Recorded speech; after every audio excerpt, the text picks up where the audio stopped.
interés tiene hoy establecer un indicador global sobre el odio en nuestras sociedades, en nuestro país? Esta es la primera cuestión. Pero ya con una idea que está ampliamente difundida, y es que el odio es el motor de la historia. Y nadie parece poner en duda esto. Por eso pensábamos disponer de un instrumento que dé cuenta de su evolución, puede tener incluso una importancia preventiva. Y cabe también recurrir a una metáfora, que la voy a decir despacio. Si el odio fuera una infección, una enfermedad, la fiebre sería su indicador y el termómetro su instrumento de medida. Y ese instrumento de medida sería precisamente este indicador global. Los efectos del odio en nuestra historia reciente justifican igualmente que se preste atención al odio. En fin, el incremento de la polarización, el recurso habitual a la exclusión del otro en los debates, incluso la llamada a la violencia contra los adversarios, es hoy moneda corriente en las discusiones, y eso en todo tipo de debate político, cultural, social, sobre el género, la sexualidad o sobre cualquier otro. Y también en todo tipo de escenarios, en parlamentos, en calles, en campos de fútbol y por supuesto en redes sociales y en los espacios digitales en general. Lamentablemente, el odio es un principio y una realidad con una presencia indiscutible en nuestras sociedades.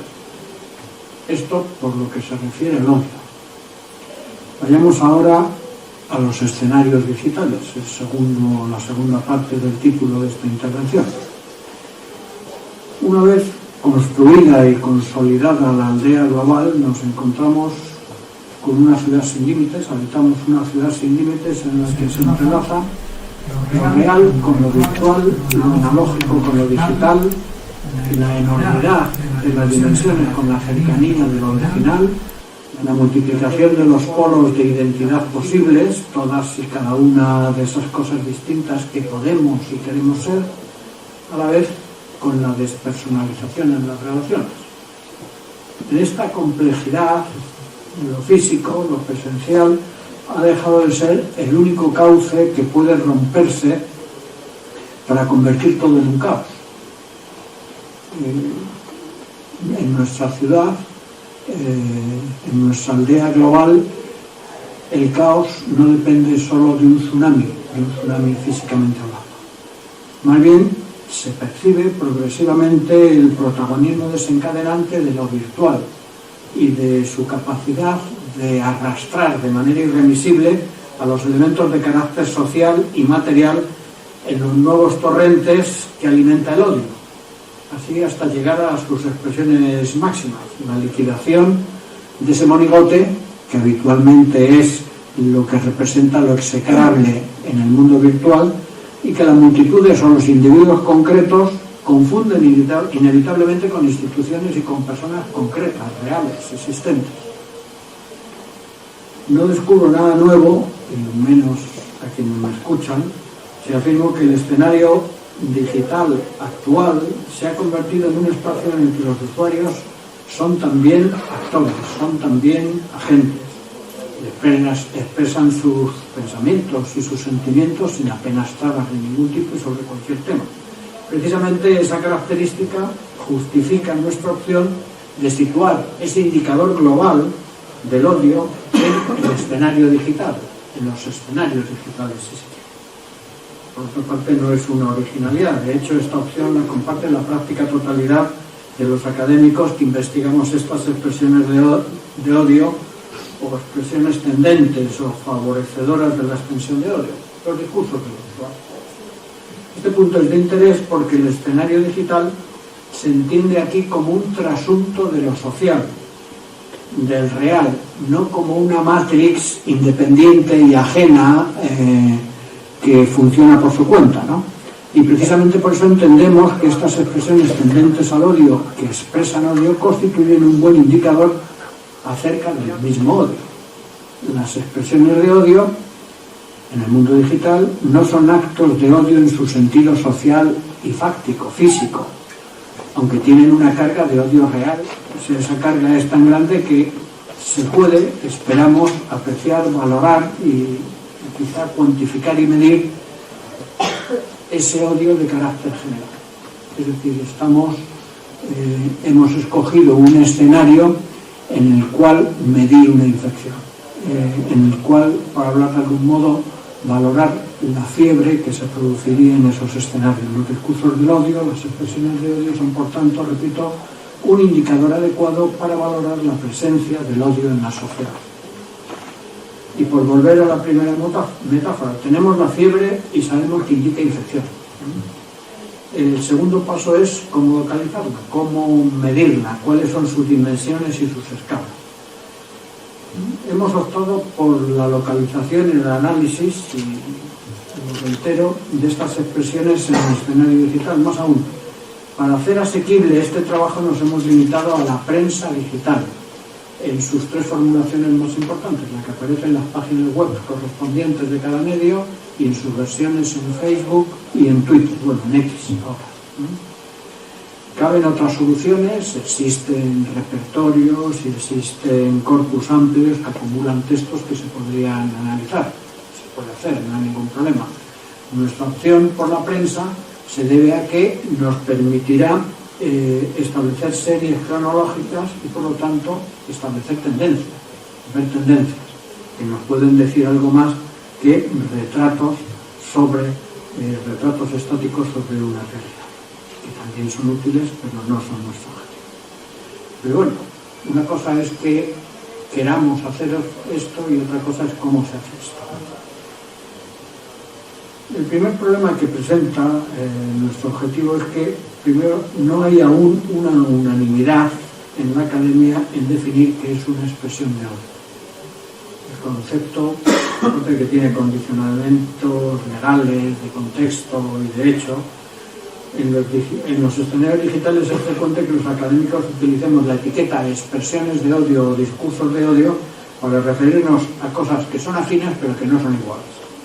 Y ahí caben hasta ahora desde expresiones incívicas, odiosas, abusivas, ofensivas o amenazantes en sus manifestaciones más sencillas, menos agobiantes, menos graves, a incitaciones explícitas a la violencia, que podría ser el otro extremo, ¿no? Esta diversidad, sin embargo, es a la vez una ayuda para establecer, pensamos, diversos niveles de intensidad.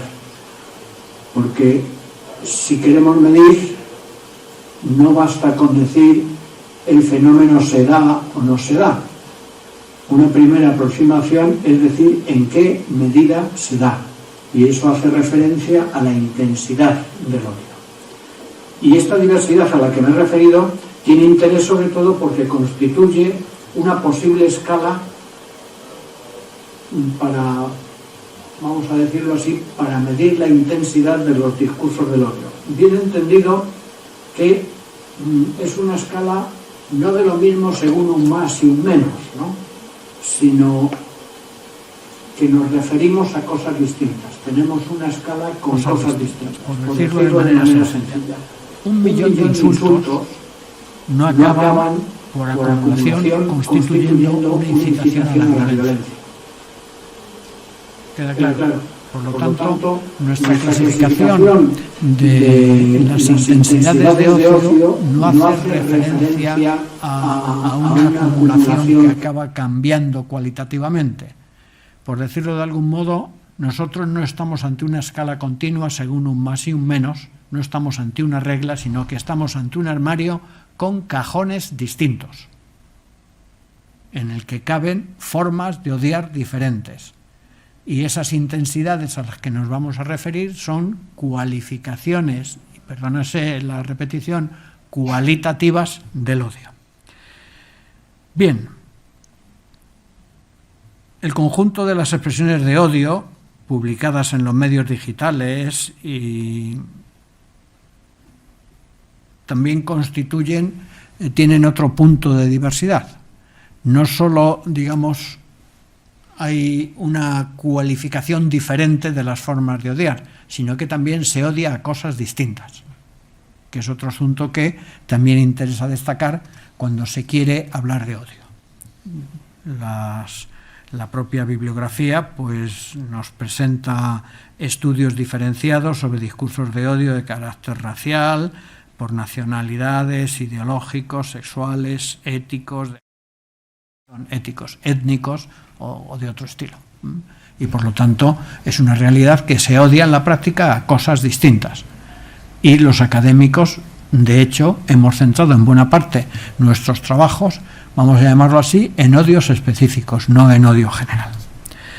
Bien, mencionaré de pasada que la abundante bibliografía sobre discursos de odio en las redes sociales, además, se ha centrado en los discursos en lengua inglesa, que no es que sea un inconveniente, especialmente para australianos, norteamericanos, británicos y canadienses, pero sí que constituye una limitación seria a los análisis que se hacen en otras lenguas, en castellano, por ejemplo, en español, por ejemplo, porque aunque puedan aplicarse metodologías, las concreciones de los casos son tan diferentes que exigen la propia concreción, implica unas metodologías diversas y por lo tanto solo en parte son aprovechables. Claro, diversidad temática, diversidad de escenarios, diversidad de lenguas, pues ha hecho que nuestro objetivo, definir un indicador global digital que resulte útil para la prevención y la extensión de las expresiones de odio, pues tenga que limitarse. Nosotros hemos decidido limitarse, ya hemos dicho, primero al escenario digital y en segundo lugar a las expresiones en español, en castellano.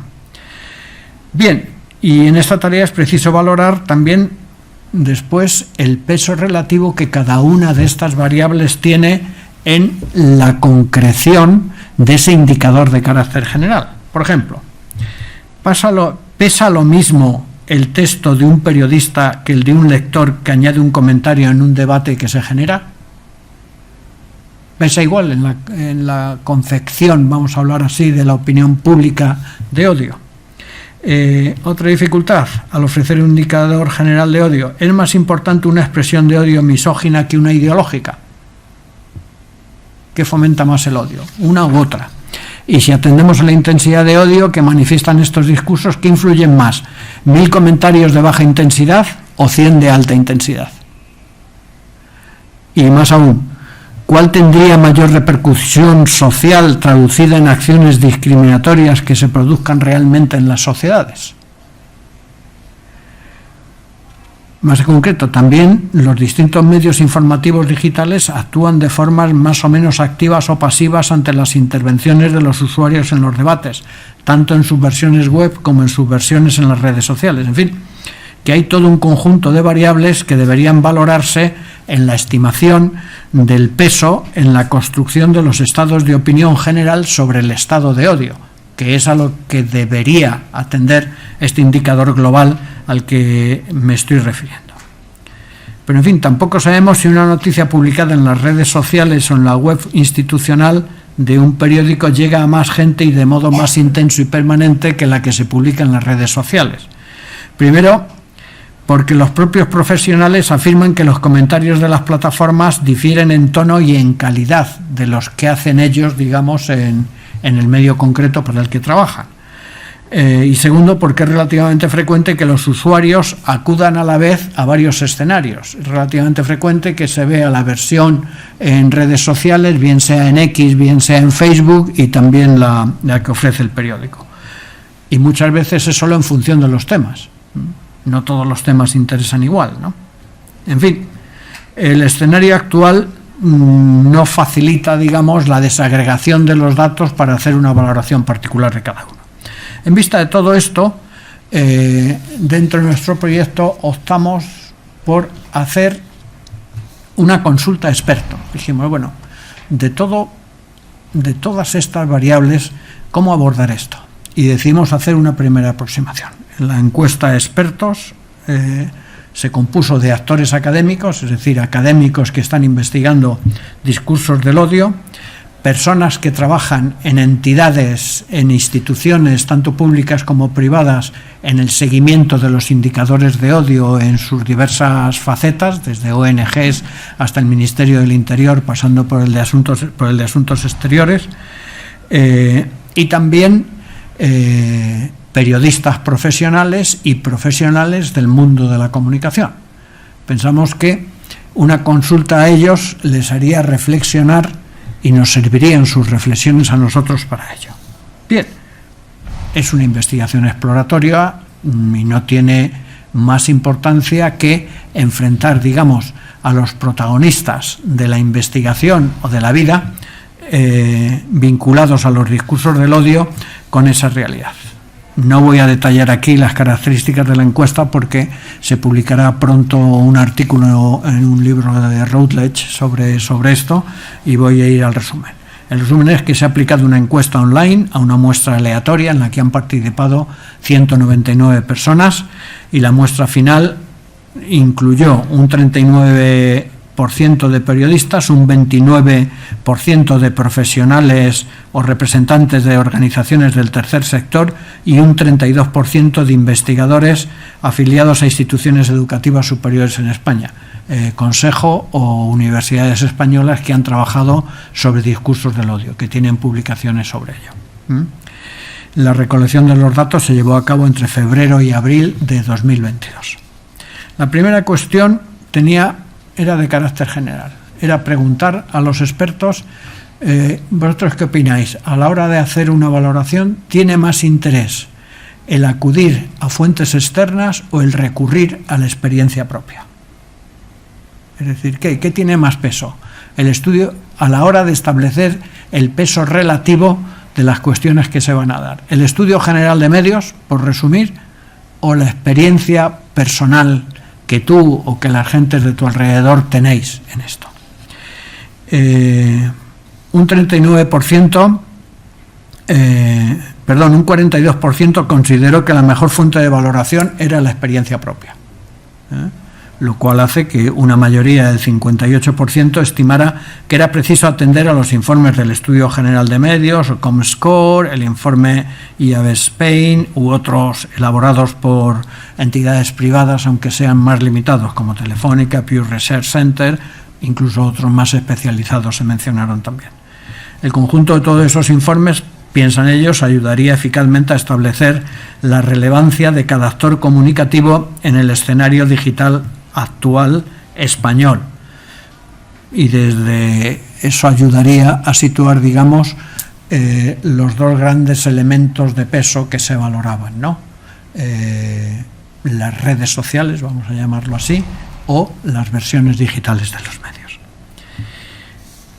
En continuación de ellos se les preguntaba luego que, en su opinión, qué soportes eran los más influyentes a la hora de establecer, digamos, esa opinión pública mayoritaria. Aquí la mayoría era más clara. El 63% de los encuestados pensaba que la plataforma, o sea, X, antiguo Twitter, y el conjunto de las plataformas tenían un peso y un protagonismo mayor en la confección de la opinión pública general que las versiones digitales de los medios en sus portales institucionales. Y este sentir se produce tanto entre los expertos académicos como entre periodistas y profesionales del tercer sector, es decir, en esto coincidían prácticamente todos.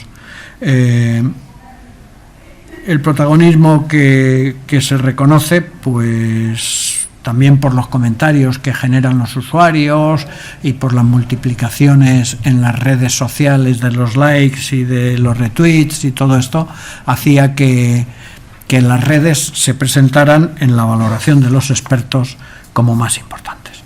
Después planteamos a los encuestados qué les parecía que pesaba más en el estado global del odio. El tipo de odio, es decir, a qué se odiaba, o la intensidad del odio.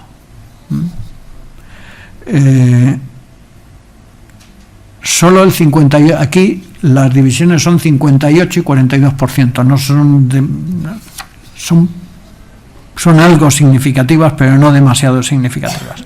El 58% considera prioritario en la confección de ese indicador general el tipo de odio, qué se odia. El 42% restante considera que las intensidades de odio, el odiar más intensamente, más gravemente se podría decir, pesa más. Esta consideración de carácter genérica sobre tipos de odio y sobre intensidad de odio se concretaba más en una pregunta que venía después, porque preguntábamos sobre el peso relativo que les parecía que tenía cada tipo y cada intensidad de odio.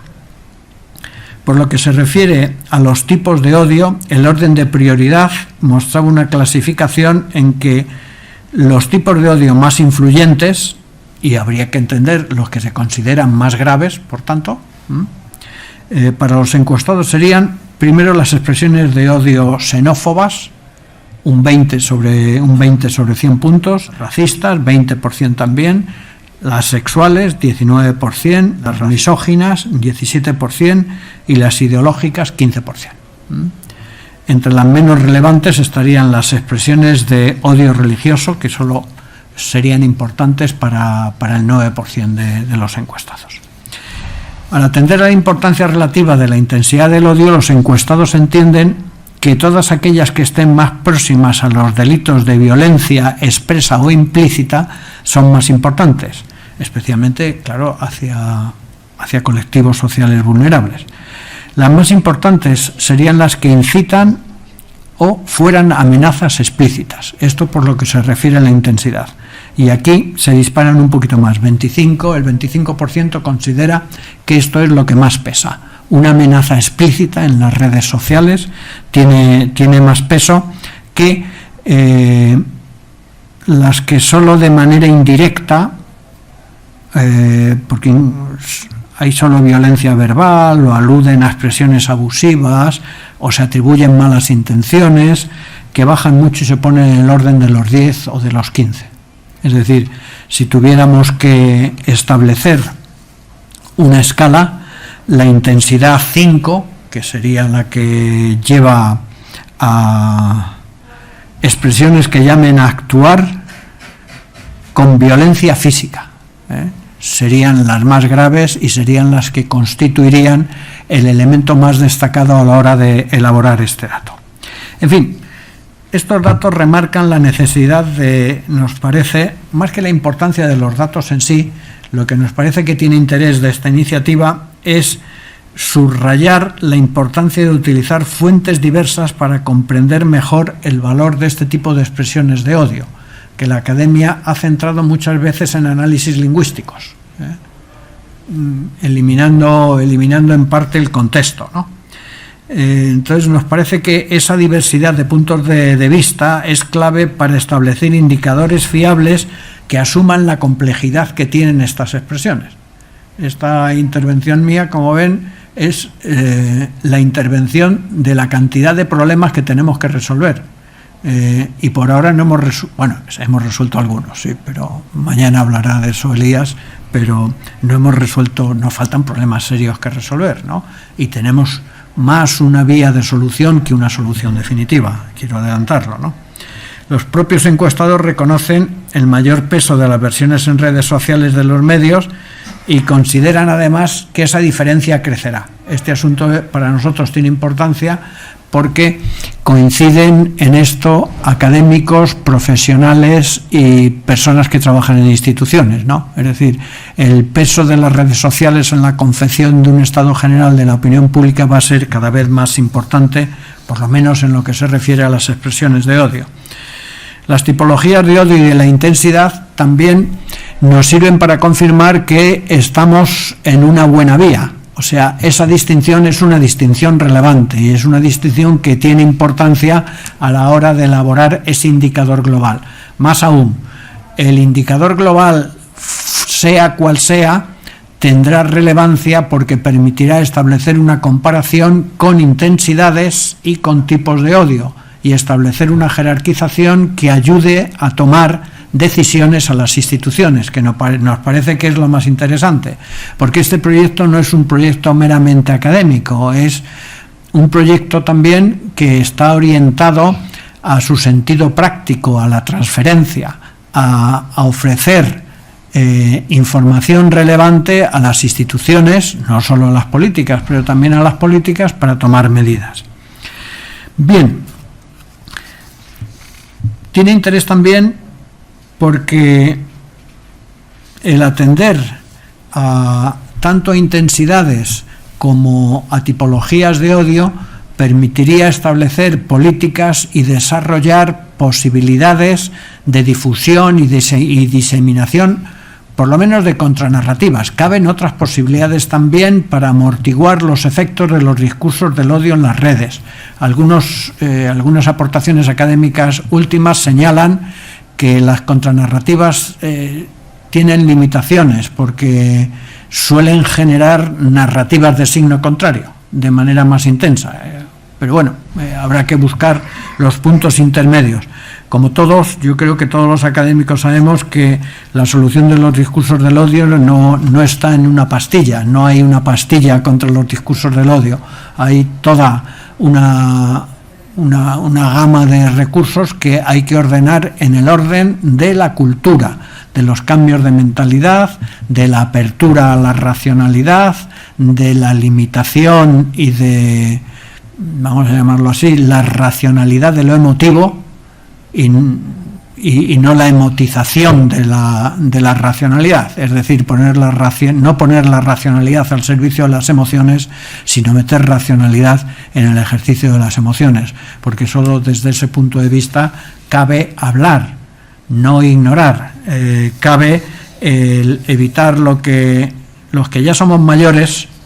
Esto es un paréntesis. Los que ya somos mayores tuvimos la suerte de leer una cosa que se llamaba TVO, que ahora hay que explicar que son los cómics de entonces. Entonces, los cómics no se llamaban cómics, se llamaban TVOs, porque había una revista que se llamaba TVO. Y en esa revista que se llamaba TVO, Armando Matías Guiu, que era un humorista, tenía una sección que se llamaba Diálogo para besugos, en la que empezaba sistemáticamente diciendo buenos días y contestaba el otro buenas tardes, que es un ejemplo claro de cómo puede haber dos conversaciones cruzadas que no conduzcan a nada, que pueden ser ingeniosas pero no llevan a ninguna conclusión porque no hay nada en común en esa conversación.